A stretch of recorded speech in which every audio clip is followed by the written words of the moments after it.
I had such an interesting conversation with someone yesterday.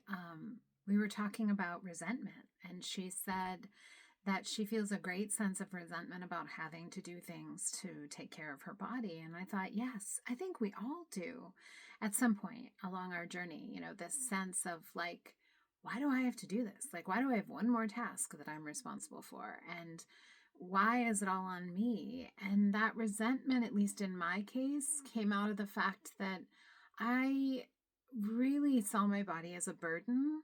I had a lot of pain around ways that I felt like my body had failed me. How, everyone else had it easier with regards to weight, or the years where I had migraines or having hard periods and other people didn't. It was this sense that like I got given a much harder task, that I felt like other people had an easier time. And I hear that from people. They say, why do I have to pay attention to my food? Other people don't have to do that.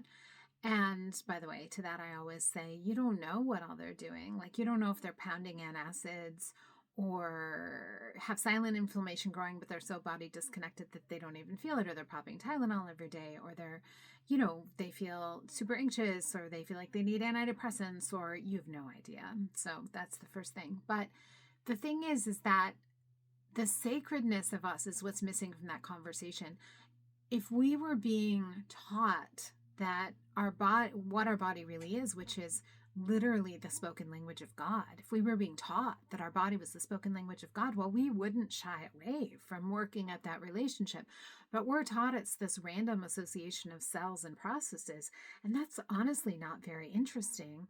And we're rarely taught that our body is our spirit expressed, that it literally is the temple of the divine. I think if we were given that as the template and really allowed to experience just how dynamic that interface is, we would so easily devote ourselves to the experience, the wellness, the expression, everything possible, because it would be like, this is the best devotion of my life. And that's the work that I do, because I found in my work as a naturopath, you know, protocols are kind of dry. Like, they don't evoke that divine sacredness. And when we just give people foods because it's like, well, this is anti-inflammatory, that doesn't evoke the divine sacredness either. It actually feels like, oh, I got a bum body, and so I have to do all this hard work.